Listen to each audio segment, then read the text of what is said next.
You know that feeling when you walk into a room or maybe meet someone new and just instantly something clicks. Or maybe more often, something feels a little off.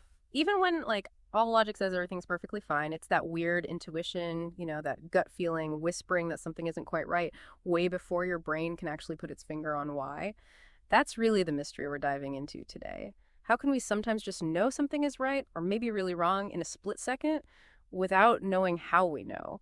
It's this incredibly powerful thing, almost like a superpower, but it can definitely trip us up too. So, okay, let's unpack this. We're going deep into these snap judgments, exploring how that first impression can sometimes tell you more than months of digging. And our main source for this exploration is Malcolm Gladwell's book, Blink, The Power of Thinking Without Thinking. It's a fascinating read.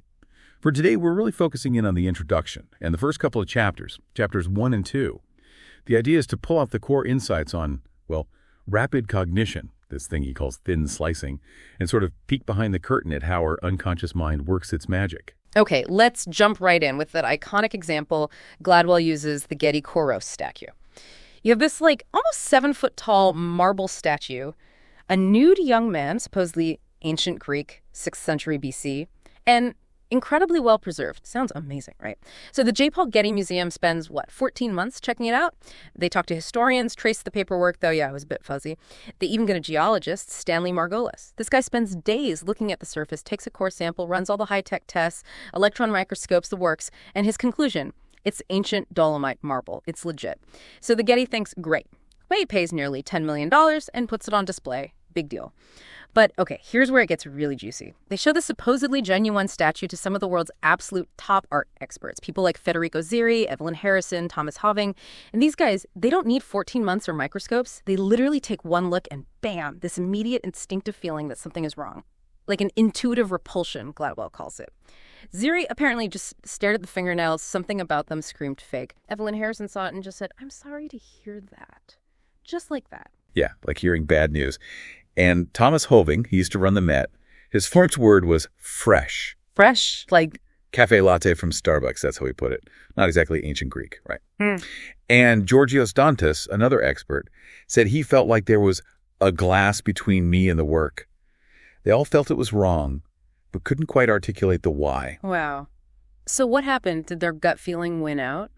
Well, eventually, yes. It turned out those documents the Getty relied on, totally faked. They had postal codes that didn't exist back then, bank accounts that were impossible. And then art historians started noticing, wait a minute, this isn't one style. It's like a weird mashup of different periods. The feet looked really modern, for example. Even the geology, which seemed so solid, got questioned. Someone else found you could maybe age that type of marble artificially in just a few months, maybe even using, get this, potato mold. Potato mold? Seriously? Seriously. So in the end, the Getty had to change the label next to the statue. It now reads, about 530 BC, or modern forgery. Those experts' first 2 seconds were more accurate than all that careful research. That story is just perfect. It really sets up what we're talking about today, doesn't it? That whole first 2 seconds thing, the power of thinking without thinking. Exactly. And Gladwell uses it to frame the book's main goals in these early chapters. First, he wants to show us that these fast decisions, these snap judgments, can actually be really good, sometimes even better than slow, deliberate ones. Mm-hmm. Second, he looks at when our instincts might actually lead us astray, because they're not foolproof. And third, and this is maybe the most hopeful part, he argues that these snap judgments aren't just some innate talent. They can be educated, we can learn to control and improve them. Okay, so we see it works with the Koros, but how? How does our brain do that, this thin slicing idea? What's actually going on? Is it just a hunch? It's more than just a hunch, though it feels like one. Thin slicing is basically our unconscious mind's amazing ability to find patterns and meaning in really narrow windows of experience. Very small amounts of information. Think about the Iowa gambling experiment. Yeah. It's a classic study. People had 4 decks of cards, 2 red, 2 blue. What they didn't know was that the red decks were rigged. Big payouts, but even bigger unexpected penalties. You'd lose money long term.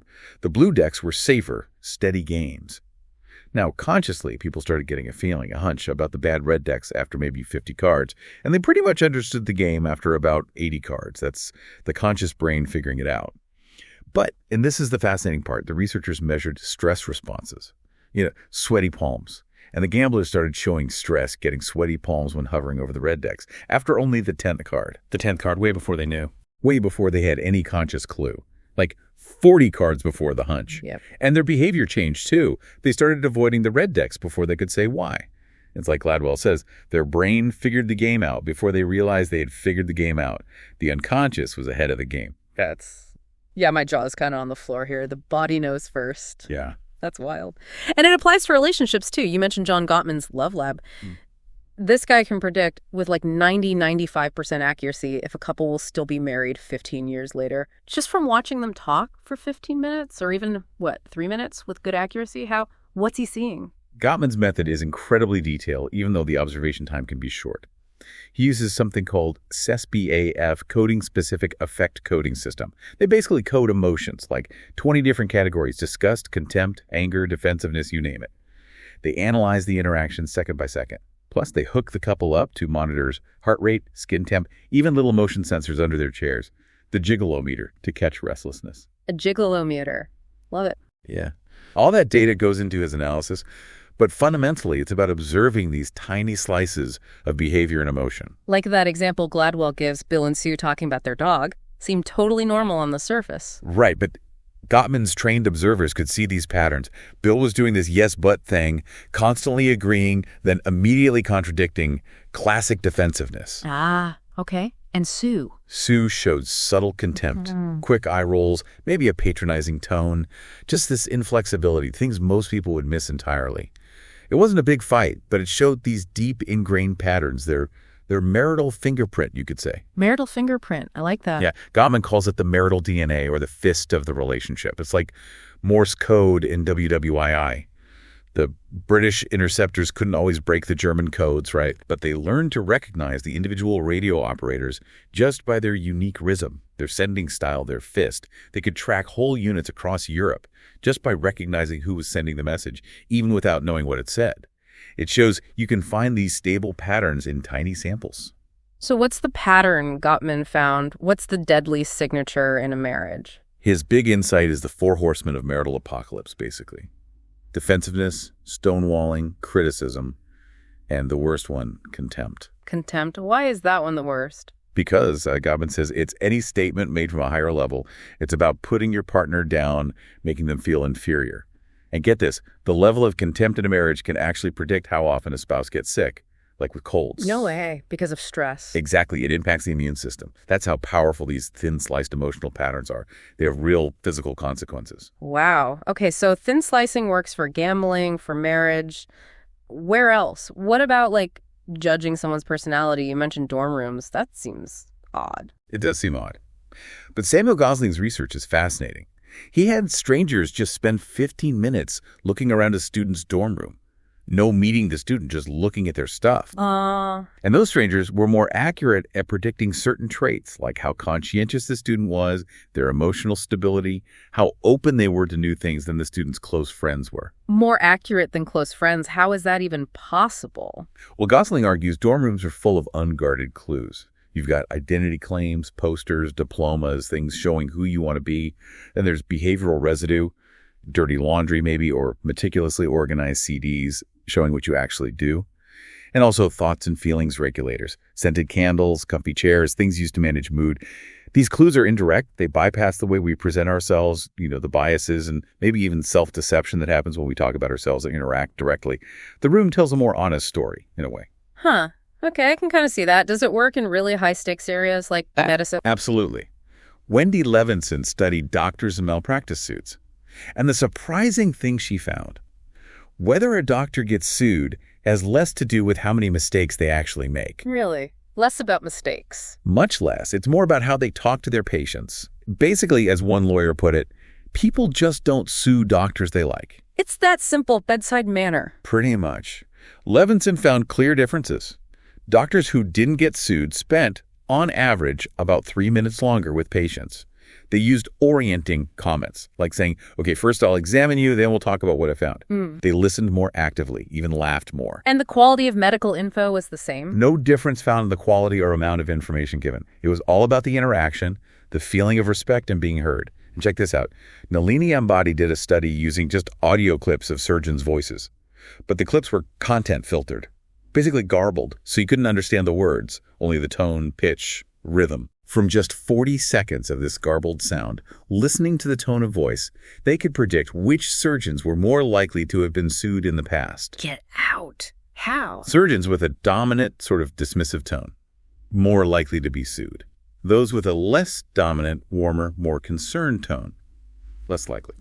It shows how much a thin slice of just your voice communicates respect or lack thereof. So the lesson for us is, next time you're with a doctor, or anyone really, and you get that feeling, that sense they aren't listening or they're talking down to you, trust that feeling. Exactly. You've just thin sliced them and maybe found them wanting. It seems like this ability is everywhere once you look for it, like court sense for a basketball player knowing where the ball will go, or Napoleon's coup d'oeil, his ability to grasp a whole battlefield situation in a glance. Or bird watchers identifying a bird by its gist, its general impression and shape from far away.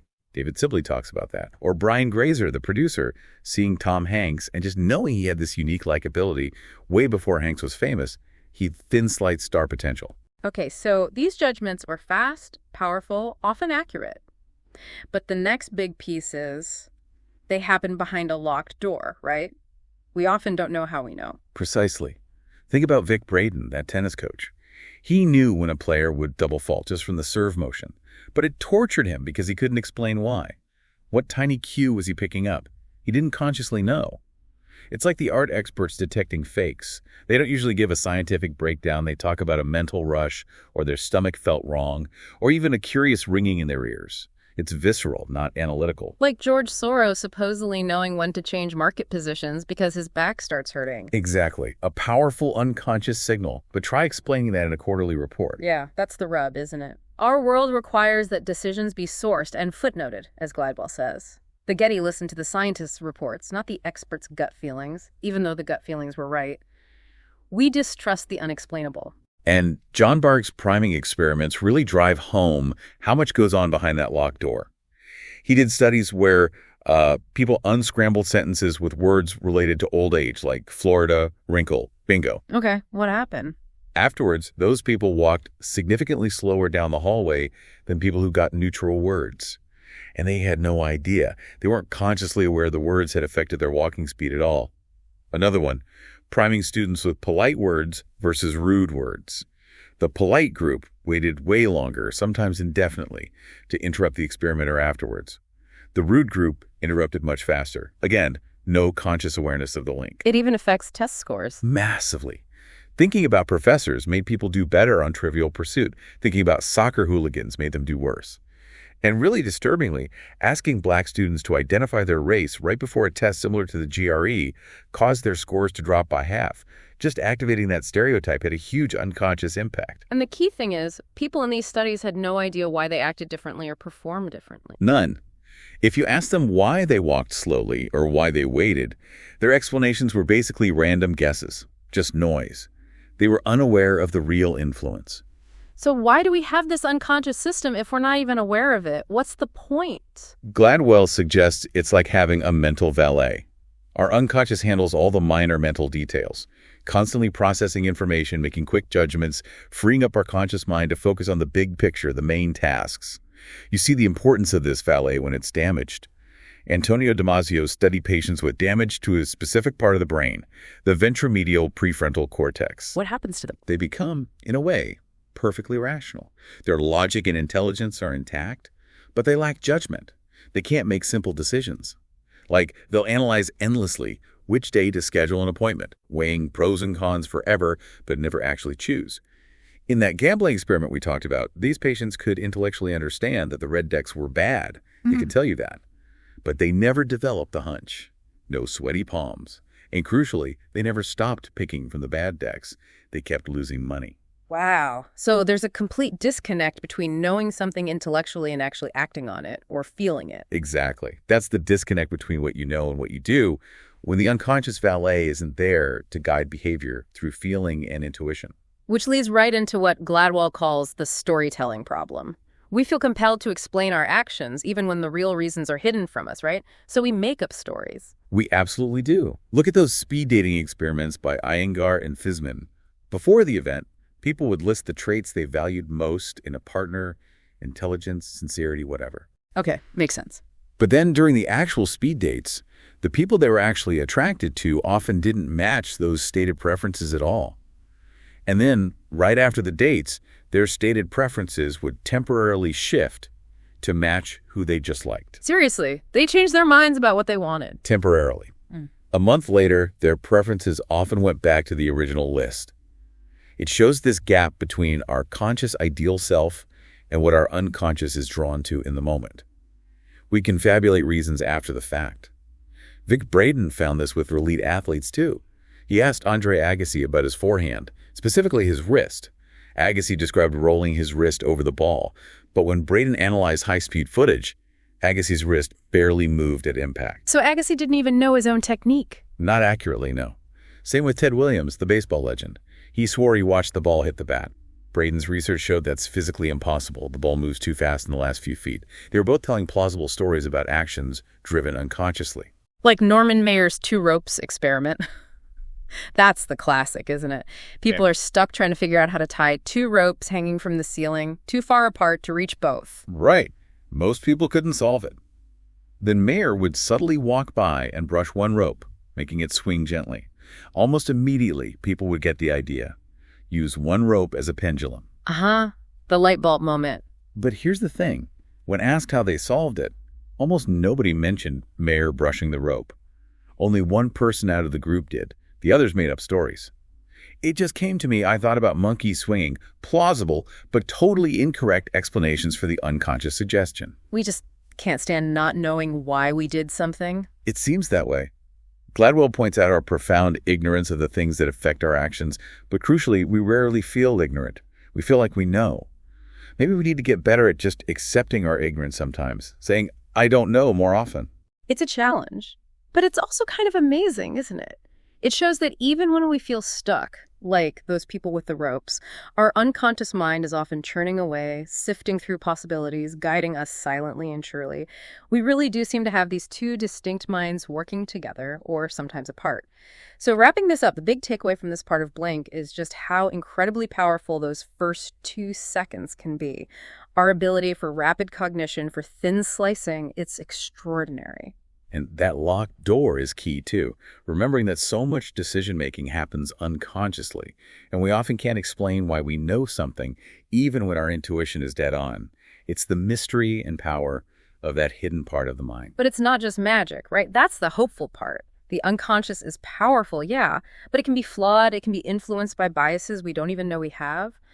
But crucially, Gladwell suggests these snap judgments can be educated and controlled.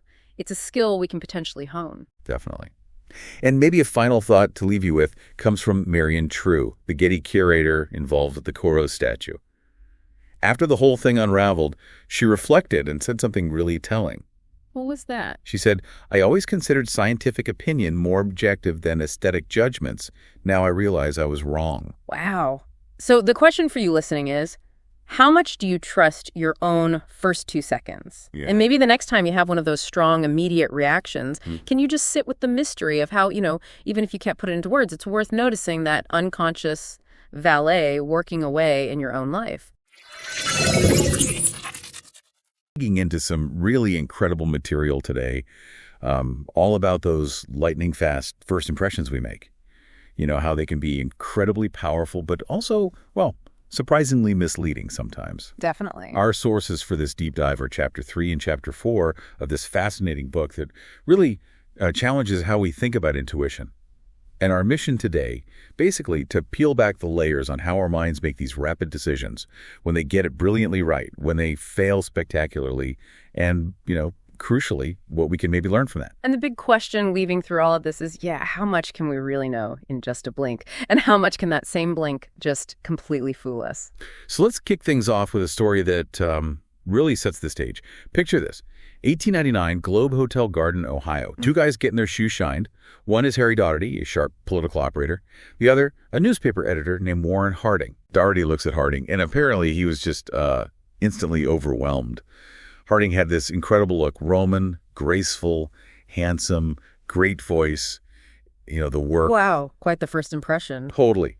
Daugherty saw his manner, his generosity, and right there, he thought, that guy should be president. Just like that. Just like that. But here's the kicker, Warren Harding. He wasn't actually particularly bright. Mm. His interests were more like poker, golf, drinking, women. He wasn't distinguished in office, kind of vague on policy, often absent for big votes. So the image didn't quite match the substance. Not even close. He mostly got ahead because people managed him well, and because, honestly, he just looked more and more like a distinguished leader as he got older. Someone literally shouted, "Why, the son of a bitch looks like a senator." And that right there, that's what the source calls the Warren Harding error, isn't it? It's the dark side of that rapid cognition. That powerful first impression, those looks, they can just like stop your thinking process cold. You see the appearance and jump to conclusions, courage, intelligence, whatever. Yeah, unwarranted conclusion. Totally unwarranted. And it explains how sometimes, utter mediocrities end up in really high places. We see the surface, but we just don't dig deeper. So if that's our default, sometimes making these flawed snap judgments, how do scientists even measure this unconscious stuff? That brings us to the implicit association test, the IAT. Right? Developed by Greenwald, Banaji, and Nosek. And the core idea is pretty simple, right? We link ideas faster if they're already connected in our minds. Exactly. Okay, let's try a quick mental version. Imagine sorting names, male or female. John, Amy, Derek, Sarah. Easy, yeah. Has associations. Now imagine sorting words into male or career versus female or family. Words like Lisa, entrepreneur, John, home. Probably okay. Still manageable for most. But UT, now flip it. Male or family versus female or career. And you get babies, Sarah, employment, John. Does that second one feel like a bit harder? For most people, yes. There's often a slight delay, a bit more mental effort needed because the association, say, between female and career isn't as automatic for many people as female and family. And the actual IAT measures this super precisely. Down to the millisecond. A strong link might be 400 milliseconds, a weaker one maybe 600 or 700. That difference is huge in cognitive terms. Wow. And this has big implications, especially when you look at things like the race IAT. The author mentions taking it and showing a moderate automatic preference for whites, despite consciously believing otherwise. Which is uncomfortable, right? It is, and it raises that really important question. What does this mean? It tells us we have these two levels of attitudes. Conscious and unconscious. Exactly. Conscious is what we choose to believe, our stated values, but the IAT taps into the unconscious, those immediate automatic associations. The ones we don't really choose. We don't choose them deliberately. They're shaped by our environment, our experiences, the culture around us. Think about all the messages subtly linking, say, white with good. Our unconscious just crunches that data. It's not a moral judgment. It's a reflection of the input. And this isn't just theoretical. It affects how we actually interact with people, doesn't it? Absolutely. That slight pro-white bias on the IAT, it can translate into subtle nonverbal cues in conversation with someone black, maybe leaning away slightly, less eye contact, stumbling over words. And the other person picks up on that. They feel that uncertainty, that distance. It makes them less confident, maybe seem less friendly. And then your gut feeling confirms your bias. Didn't click. Even with zero conscious prejudice. It can totally derail things like a job interview. It really can. And it's not just race. Think about height. Oh yeah, the CEO statistics are wild. Aren't they? Consciously, we'd say height doesn't matter for leadership, but Fortune 500 male CEOs average almost 6 feet. 58% are over 6 feet, compared to like 14.5% of all men.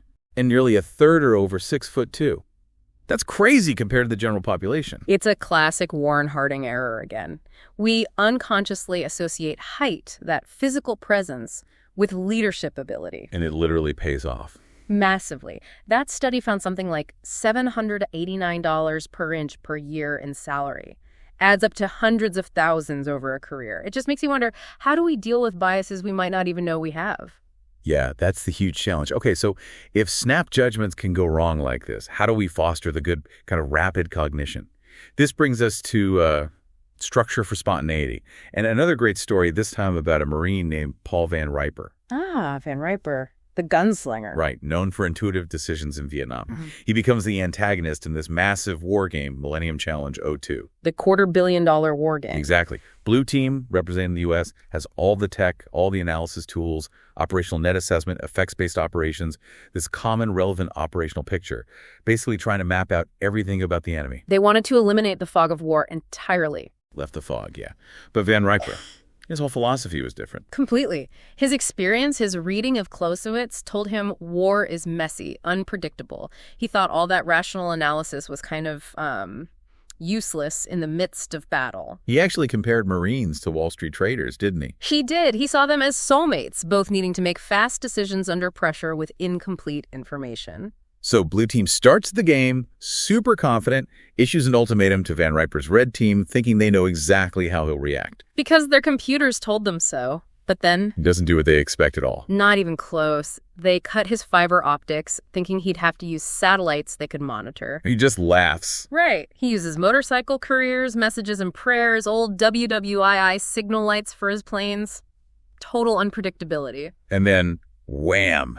He launches this massive surprise attack. Small boats, cruise missiles. Devastating. Took out 16 ships, 20,000 simulated casualties. Before Blue Team even got a shot off, Red Team's rapid cognition worked. Blue Team's just didn't. Their system failed them. So how does this happen? At least it's this idea of structure for spontaneity, like improv comedy. Exactly like improv. Groups like Mother seem totally chaotic, making stuff up on the spot. Right, based on one word from the audience. But it's not chaos. It works because of strict rules, like the rule of agreement. You always accept what your partner offers. That structure allows for amazing spontaneity. And Van Riper did the same thing. Precisely. He didn't just hope his team would be brilliant. He created the conditions for it. He called it command and out of control. Give guidance, but let commanders use their initiative. No jargon, no long meetings, once things kicked off. Let them act on their gut within that framework. It also connects to this idea of the perils of introspection, right? Van Riper's Vietnam lesson. Yeah, waiting 5 minutes during gunfire before asking for updates. Because asking them to explain just distracts them, stifles their immediate reaction. Trying to put it into words makes it worse. It's that verbal overshadowing effect Jonathan Schooler found. Describe a face, and you actually become worse at recognizing it later. Weird. It is, and it applies to insight puzzles, too. Yeah. You know, the ones where the answer just pops into your head. If you force people to explain their thinking while solving them, they solve fewer. So analysis can actually kill insight. It seems can paralyze that intuitive leap. Think of Gary Klein's firefighter story. The lieutenant with ESP. Right. Pulled his men out just before the floor collapsed. It wasn't ESP. His unconscious mind pieced together subtle clues, but fire wasn't behaving right. It was too quiet. Things he didn't consciously register at the time. Exactly. If he'd stopped to analyze, to explain, they might not have made it out. That insight needed to happen fast. Which brings us back to Blue Team. Their system-forced analysis. All those acronyms, DIME, PMESI, the endless discussions. They were drowning in data. Lost the meaning, as Van Riper said. They tried to solve an insight problem, a chaotic battle with rigid logic, and it just shut down their intuition. Okay, let's switch gears to a very different high-pressure environment. The Cook County Hospital ER. They had a massive problem diagnosing chest pain. Huge problem. Chaotic place, stretched resources, and doctors were wildly inconsistent. Sending real heart attack patients home sometimes. Admitting lots who weren't having one. It was bad. Yeah, accuracy was all over the place. Then Brendan Riley, the department chair, brings in this radical idea from Lee Goldman. The algorithm. A super simple algorithm, just the ECG plus 3 key risk factors. Unstable angina, fluid in the lungs, low blood pressure. That's it. And the medical establishment kind of resisted it. Mostly, yeah. It felt too simple for such a complex decision, but the Navy actually used it. They just needed to know if the submarine had to surface. Practicality won out. So Cook County runs a test, a bake-off, doctor's judgment versus the algorithm. And the results were crystal clear. The algorithm was 70% better at identifying patients not having a heart attack. Wow, 70% better at sending people home safely. And for the serious cases, over 95% accurate, much better than the doctor's range of 75-89%. So Riley changed the rules based on that. He had to. And the lesson here, connecting back, is profound. Sometimes, genuinely, less is more. Extra information can actually hurt. It can confuse the issue, make it harder to see the crucial signals. Like with Blue Team, the doctors were drowning in data points. The source even says sometimes doctors would do better if they knew less. Which sounds crazy, but the data on missing heart attacks in women and minorities seems to back that up, right? Yeah. It wasn't prejudice, but adding race and gender overwhelmed their judgment. Exactly. Trying to factor in too much diluted their focus on the key physiological signs. So why the resistance from doctors? It just doesn't feel right. Pretty much. We associate high-stakes decisions with complexity. More data feels safer, more confident, even if it doesn't actually improve accuracy. Remember that Oscomp study? Psychologists got more confident with more info, but not more accurate. Right, so the algorithm in the ER, it provides that structure for spontaneity again. Perfectly put, it handles the data overload, freeing up the doctor's cognitive resources. So they can focus on the human stuff. Listening, empathy. Exactly. It protects them from the noise and lets their intuition, their human judgment, work better on the things algorithms can't do. Okay, so wrapping up this part of our deep dive, what are the main takeaways? I think there are two big ones. First, the need to balance that deliberate analytical thinking with our faster, more instinctive cognition. It's not one or the other. Right, they both have their place. And second, maybe the more surprising one, is this idea of frugality. Recognizing that often, especially with snap judgments, less information is actually more effective. Yeah, that less is more point is huge. Like that jam study you mentioned, give people 24 jam choices, and they basically freeze up. Exactly. Only 3% buy. Give them 6 choices, 30% buy. Too much choice paralyzes spontaneous decisions. Which is what happened to Blue Team, right? They gorged on information. Drowned in it. While Van Riper practiced strategic information management, he controlled the flow to enable rapid cognition. It's like his brother said about Gulliver Blue Team was imprisoned by wanting to know everything. Trapped by the data. While the little guy, Van Riper, just ran around doing what needed to be done. And, the fact they had to re-script Millennium Challenge so Blue Team would win the second time? Oh, yeah. They refloated the ships, basically pretended Van Riper's tactics didn't work. It just shows how uncomfortable we are with unpredictability, with outcomes we can't neatly control or explain through sheer analysis. We crave that feeling of certainty. Which leaves us, and you listening, with a really interesting thought, doesn't it? In this world that throws more and more information at us constantly, how much of what we think makes us well-informed is actually getting in the way? How much is hindering our ability to make truly good decisions, those effective snap judgments? And maybe what steps can you take in your own life to filter that noise and cultivate smarter, faster, and, more accurate first impressions? Something to think about. Okay, let's unpack this. Have you ever been absolutely certain about a first impression, that instant gut feeling, only to discover, you were completely off? Mm-hmm. Or perhaps you felt a powerful instinct, a thin slice of insight, but couldn't quite explain why it felt so right? Happens all the time. Today we're taking a deep dive into exactly that. The fascinating and sometimes profoundly misleading world of snap judgments. We've gone through some incredible source material to understand how our minds make these lightning-fast decisions. And what happens when those decisions, or even the methods we use to measure them, go spectacularly wrong? Yeah. What's truly fascinating here is how often our intuition, usually so powerful, can be misled, not just by, inherent biases, but by the very context in which we make those judgments. Right, the content. We'll explore surprising stories from the fickle music industry and product development to incredibly high-stakes police encounters to uncover why our quick assessments sometimes fail and what it really takes to make accurate sense of the world in a blink. Okay, so our journey begins with this really captivating story of a musician named Kenna. Imagine this. The son of Ethiopian immigrants, grows up listening to Kenny Rogers. Huh, okay. Then finds his true calling through a U2 tape. He taught himself piano, singing, creating music that truly defied easy categorization. It was like a unique blend of 80s British new wave and hip-hop. So definitely not the R&B some people might have assumed. Exactly, not R&B, though some tried to label him that. And Kenna's talent, it immediately resonated with the ultimate insiders, right? Craig Coleman, co-president of Atlantic Records, this guy's a self-described music junkie, 200,000 records. Wow. He was just blown away the moment he heard him. Instantly. Fred Durst of Limp Bizkit signed him over the phone after hearing just one song, Free Time. Just like that. Paul McGuinness, U2's manager, flew him to Ireland for a meeting. MTV2 played his video, an unheard of 475 times? Crazy numbers. He even packed the Roxy nightclub in L.A. with just a website post. I mean, the industry's instinct was clear. Right. Kenna was going to be a star. But then, here's where it gets really interesting. Despite all that overwhelming industry enthusiasm, Kenna ran into this surprising wall market research. Ah, the dreaded market research. Exactly. Record companies often use these firms like Pick the Hits or Music Research. They test songs with hundreds of thousands of listeners, hoping to predict radio success. Yeah, these are sophisticated systems. They have scores, right? Yeah. Like above 3.0 on a 1 to 4 scale usually suggests something like an 85% chance of a top 40 hit. Seems foolproof, doesn't it? You'd think so, but Kenna's results, they were dismal. Really bad. His most promising song, Free Time, it scored a mere 1.3 with rock listeners, and even lower, 0.8 with R&B listeners. Ouch. The official conclusion was blunt. Kenna, as an artist, and his songs lack a core audience and have limited potential to gain significant radio airplay. His career, once so promising, just stalled. Which raises this huge question, all right?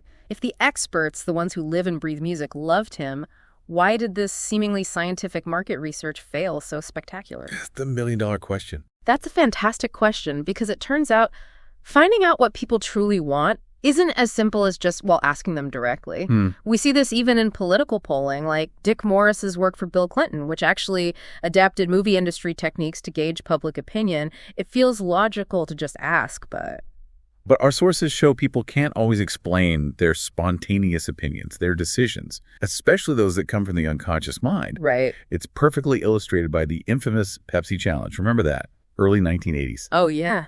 In blind sip tests, 57% of people preferred Pepsi over Coke. 57%. So Coca-Cola reacts, creates new Coke, a sweeter version designed specifically to win those tests. Makes sense on paper. And New Coke did win. It beat Pepsi in blind tests with hundreds of thousands of consumers. But the fascinating twist is, despite those impressive test results, New Coke was a total disaster. A legendary disaster. Loyal Coke drinkers were outraged. They demanded the original formula back, which quickly reappeared as Classic Coke. And get this, Pepsi's predicted takeover never happened. Never materialized. To this day, Coke remains the world's #1 soft drink, even though taste tests kept saying its original formula was inferior. So, what is going on here? How can something win blind tests but fail in the real world? That's precisely where the sip test fallacy comes in. Carol Dollard, who actually worked for Pepsi, she explains it. Sip tests inherently bias towards sweetness. Ah. And Pepsi has more sweetness. But that sweetness, when you drink a whole can, right, it becomes too much. It can become overpowering or cloying. A home use test where you experience it naturally gives much better information. Pepsi, she says, is, quote, a drink built to shine in a sip test. Okay. It really tells us how dangerous it can be to remove a product from its natural context. And it goes even deeper, doesn't it? There's this concept called sensation transference from marketing guru Louis Cheskin. Yes. He believed we unconsciously transfer impressions from the packaging to the product itself. So our eyes influence our taste buds. Pretty much. Think about margarine back in the late 1940s. It was unpopular. Right. Cheskin simply colored it yellow like butter. Homemakers at a luncheon thought the butter was just fine. He told Imperial Margarine, use a crown, make it yellow, wrap it in foil. And that foil-wrapped yellow margarine started winning taste tests against white margarine. Every time. It sounds simple, but it just profoundly changed perception. Or consider the story of Christian Brothers brandy losing market share to E&J. In blind taste tests, they were neck and neck, dead even. Okay. But when the actual bottles were visible in the background, people overwhelmingly preferred E&J. Why? What was it? The reason? E&J's bottle looked more expensive, more ornate, like a decanter, smoked glass, foil. Christian Brothers looked like a plain wine bottle. Ah, the packaging again. Exactly. Christian Brothers redesigned their bottle to look more premium, and bam, sales soared. It wasn't about the taste itself, it was about the perception of taste driven by the bottle. This stuff is even present in incredibly subtle details, like adding just 15% more yellow to the green on a 7-Up can. People report more lime or lemon flavor. No way. Just the color. Just the color. Or a tiny sprig of parsley on a Hormel can meat logo apparently helps bring freshness. Even the shape of containers matters. Glass for peaches, cylindrical for ice cream people perceive better taste. They'll pay more. Wow. What we're seeing here is how the entire sensory experience, right down to the packaging, dramatically shapes our perception of the product itself. It's not just what's inside. Which brings us right back to Kenna, doesn't it? It does. The market testers assumed they could play a snippet of his song over the phone and get a reliable guide to what music buyers wanted. Right. But just like with Coke and the brandy, that was like asking someone to make a choice in a well, a blind taste test, without any of the rich context that truly shapes our preferences. It lacked the whole picture. Exactly. Thin slicing that rapid judgment, it has to be done in context to be accurate. The music execs, the club goers, the MTV viewers. Yeah. They all had context. Craig Kallman had Kenna sing face-to-face. Fred Durst heard him through a trusted colleague's excitement, plus the song. The people at the Roxy saw him live. They felt the energy. Judging Kenna without that extra information is just fundamentally flawed. It's like, I don't know, trying to judge a movie by one still frame. Yeah, that's a good analogy. And the same phenomenon where something initially perceived as bad or wrong becomes a huge success, it played out with the Aaron chair. Ah, yes, the Aaron, designed by Don Chadwick and Bill Stump for Herman Miller. It was this radical ergonomic design, right? Slender, transparent, mesh. Looked less like a comfy throne and more like a giant prehistoric insect, as one person put it. The total opposite of what people expected in an office chair. So initial tests. Dismal. Comfort scored like 4.75 out of 10. Aesthetics were even worse, hovering between 2 and 3. Never broke 6. Focus groups called it ugly. Lawn furniture. Something from RoboCop. I mean, by all accounts, a market research disaster. Yeah. Herman Miller trusted their gut. They launched it anyway, and what happened? Well, sales were initially slow, but the Aaron chair slowly, surely became this cult object in design communities. Started showing up in films, TV. Exactly. Sales grew 50-70% annually. It became the best-selling chair in the company's history. And those aesthetic scores that were so low. Now an 8. What was once called ugly became beautiful, or at least highly desired and iconic. So it shows that market research can be misleading. It teaches us that market research is often, well, too blunt an instrument. It struggles to distinguish between something genuinely bad and something merely different. It's something new. Exactly. Yeah. Think about classic shows like All in the Family. Right. Or The Mary Tyler Moore Show. Initially scored terribly in market research. They became huge hits. 2 of the most successful sitcoms ever. Viewers weren't actually hating them. They were just shocked by how new, how edgy they felt. This highlights a critical flaw. Revolutionary products, things that break the mold, are always vulnerable to market research that just can't interpret that difference between discomfort with novelty and actual dislike. Okay, so we've seen how context and perception can really skew our snap judgments about products, about entertainment. But now let's shift gears a bit to an even higher stakes arena. The judgments we make about other people. Ah, yes, mind reading. We're talking about mind reading, that constant sort of effortless stream of predictions and inferences we make about what someone is thinking or feeling, often based on incredibly subtle, fleeting cues. Classic thin slicing in action. But with potentially profound consequences. And this fundamental human ability, it sometimes goes terribly, terribly awry. Consider the tragic case of Amadou Diallo, South Bronx, 1999. Right. 4 plainclothes police officers spot him outside his apartment late at night. Officer Sean Carroll later claimed he thought Diallo might be a lookout, or maybe fit a serial rapist's description, just based on seeing him. Just a quick judgment. A very quick judgment. When the officers identified themselves, Diallo, who had a stutter, his English wasn't perfect, and he might have just been robbed recently. So maybe already scared, confused. Exactly. He paused. Then, probably in sheer terror, he ran into his building. The officers chased him into the vestibule. And then? As he reached into his pocket, presumably for his wallet, they perceived a black object. They thought it looked like the slide of a black gun. Carroll yelled, "Gun!" Oh, no. And the officers fired 41 shots in about 2.5 seconds. Diallo, as we know, was unarmed, reaching for his wallet. Just devastating. This incident reveals a cascade of critical mind-reading failures, all happening under intense pressure. First, Carroll sized Diallo up as suspicious when he's just outside his own home. Second, he was apparently amazed. Diallo didn't run initially, interpreting that pause as brazen, when Diallo was likely just curious or confused. Misreading the situation. Completely. And third, crucially, he perceived Diallo as dangerous for reaching into his pocket, when he was simply terrified and reaching for identification. It's a catastrophic illustration of misinterpreting cues. These kinds of errors are they're deeply rooted in how our minds work under extreme pressure, aren't they? They are. And much of our understanding comes from the pioneering work of psychologists Sylvan Tompkins and Paul Ekman. Okay. Tompkins, apparently a legendary talker, he had this uncanny belief that faces held incredibly valuable clues. Not just humans, even animals. He claimed you could spot liars on TV just by watching their expressions. Really? His pupil, Paul Ekman, took that intuition and actually proved the universality of facial expressions across cultures. Yeah. This led them to create the Facial Action Coding System, or FACS. FACS. Okay, what's that? It's this huge catalog, thousands of facial configurations identifying specific muscle movements, action units, and their combinations that correspond to specific emotions.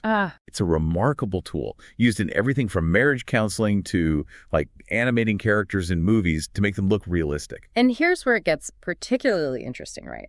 They found that emotion can actually start on the face. That's right. Physically creating an expression if you consciously force a sad or angry face, it can actually induce the corresponding physiological responses. Like heart rate changes, Yeah. body temperature. Exactly. There was a German study that showed simply holding a pen in your teeth, which forces your mouth into a smile, Yeah. made cartoons seem funnier to people. Our face isn't just a billboard for what's going on inside. It's an equal partner in the emotional process. It works both ways. Fascinating. And this leads to the concept of micro-expressions. The fleeting ones. Yes, those tiny involuntary expressions that flash across a face for just a fraction of a second. They often reveal authentic feelings, even if someone's trying to suppress them. Like Ekman's spotting things on spies or witnesses. Precisely. He could spot a duping delight smirk from the Soviet spy Harold Philby or a subtle flash of disgust on Kato Kalin's face during the OJ trial. These are the unconscious clues we often rely on to thin slice others. Okay, so if these microexpressions are so revealing, why did the officers in the Diallo case fail to see his terror? What went wrong with their mind-reading ability in that moment? That's the critical question. To understand this, we can actually look at autism, which the psychologist Simon Baron-Cohen calls mind blindness. Mind blindness. Autistic individuals often struggle profoundly with nonverbal cues, with interpreting others' intentions. Ami Klinning, an expert at Yale, studied a highly intelligent autistic patient named Peter. Oh. Kamlin used eye-tracking tech while Peter watched the movie Who's Afraid of Virginia Woolf.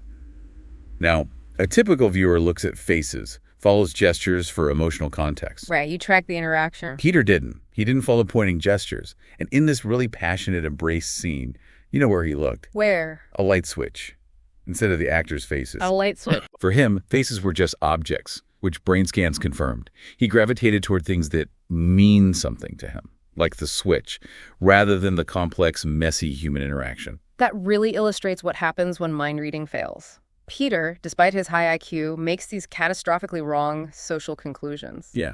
So the chilling question then becomes, can this kind of mind blindness be a temporary condition for otherwise neurotypical people?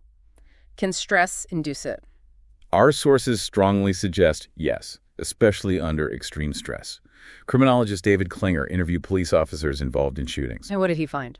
Really common experiences: extreme visual clarity, but also tunnel vision, diminished sound, a sense that time is slowing down. Wow. This is the body's reaction to a life-threatening situation. It drastically limits incoming information to focus only on the immediate threat.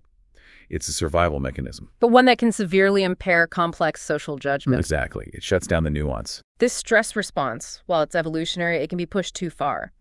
Dave Grossman, former Army Lieutenant Colonel, he talks about heart rate. Optimal performance is between 115 and 145 beats per minute. Okay.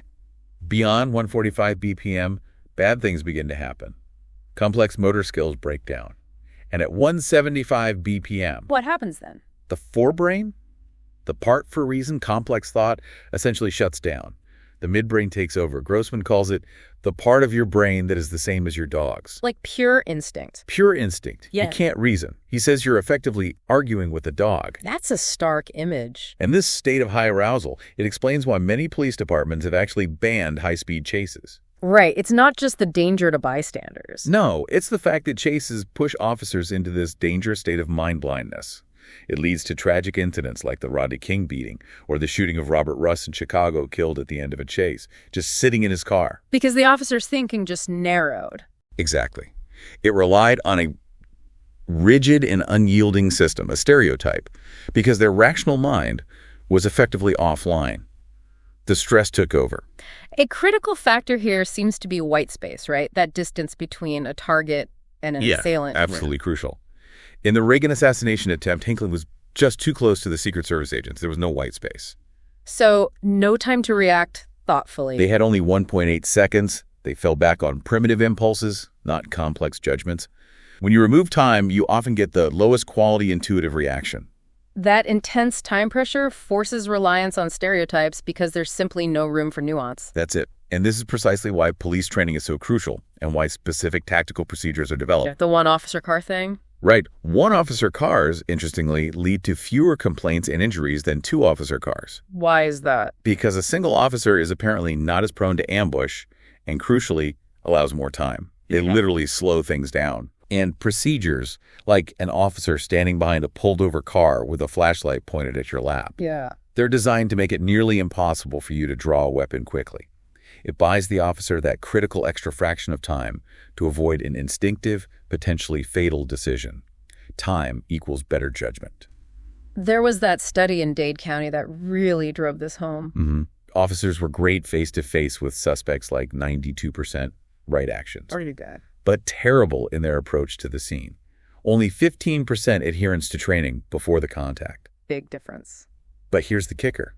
Improving the approach, controlling that initial phase, led to a plummet in complaints and injuries. So controlling the environment before the critical moment helps prevent reliance on those raw reflexes. Precisely. It sets the stage for better decision-making. So does that mean extreme arousal and this sort of temporary mind blindness are inevitable under pressure, or can people be trained? Oh, absolutely not inevitable. Gavin DeBecker, who provides security for public figures, uses stress inoculation training. Stress inoculation, what's that involve? His bodyguards are repeatedly shot with plastic marking capsules, or they confront ferocious dogs in controlled settings. Sounds intense. It is. But what's remarkable is that through this repeated exposure, their heart rates actually drop during simulations, and their ability to function clearly under stress improves dramatically. So they learn to regulate their physiological response. Exactly, which in turn preserves their higher-order cognitive functions, their ability to think clearly and read situations accurately. That makes perfect sense.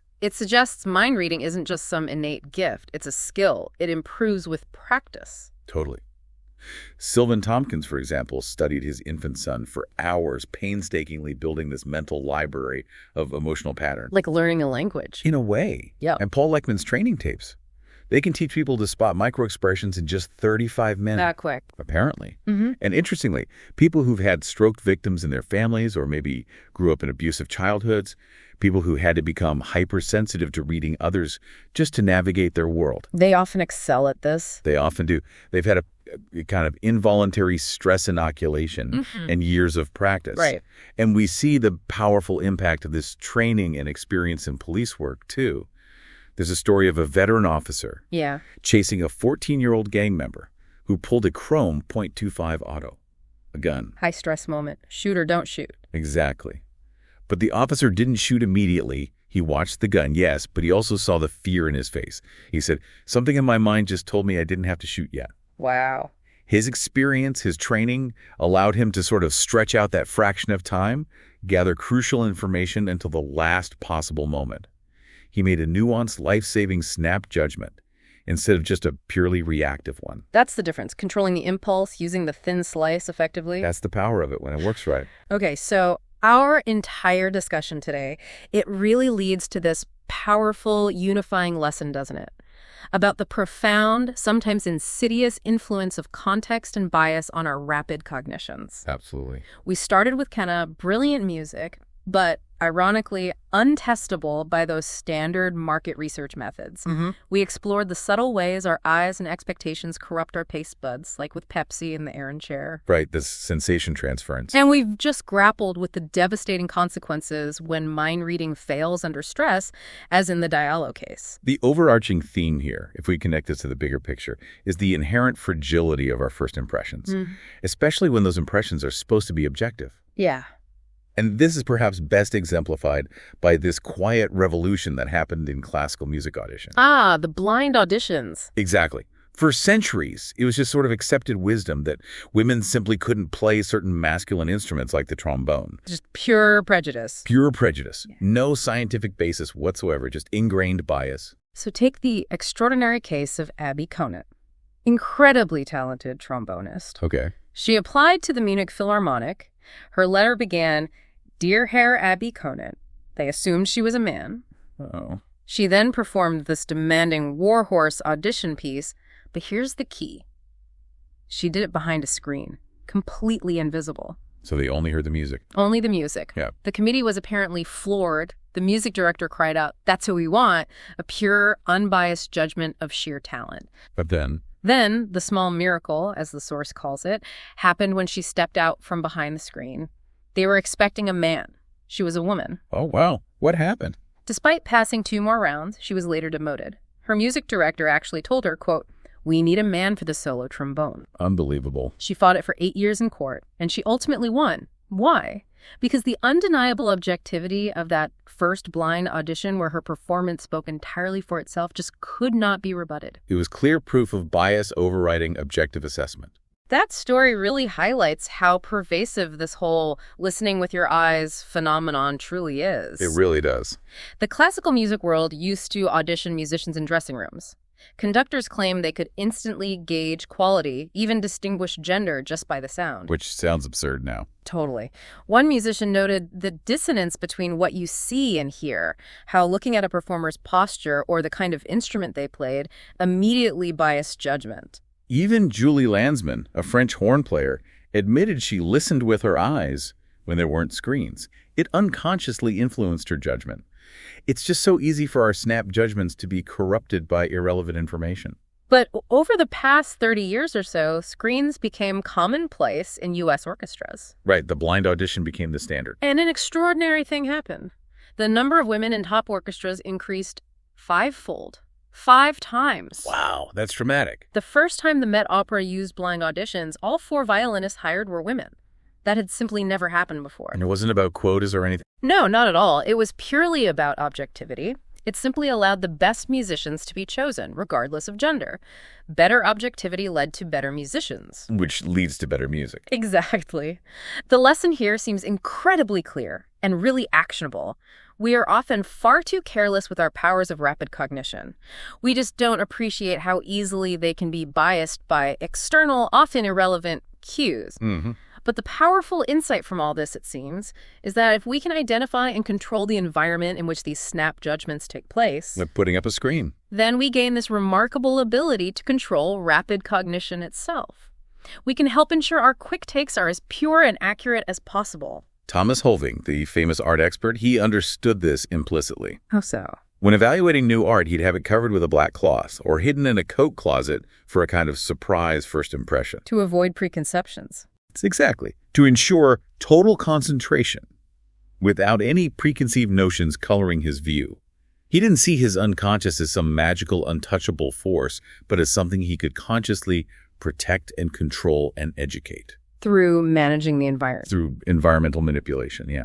That small change the screen in an audition, the black cloth for a painting, it didn't just open up opportunities or ensure fairness.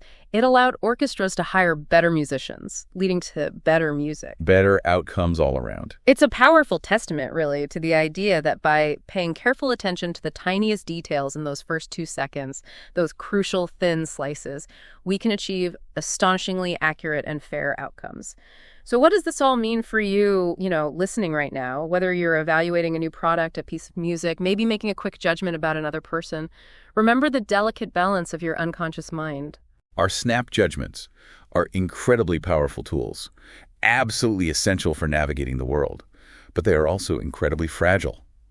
They're easily swayed by irrelevant cues, by stress, by ingrained biases we might not even realize we have. The solution isn't really to ignore your instincts entirely, but maybe to understand what shapes them, and crucially, to try and gain some control over the environments in which they are formed.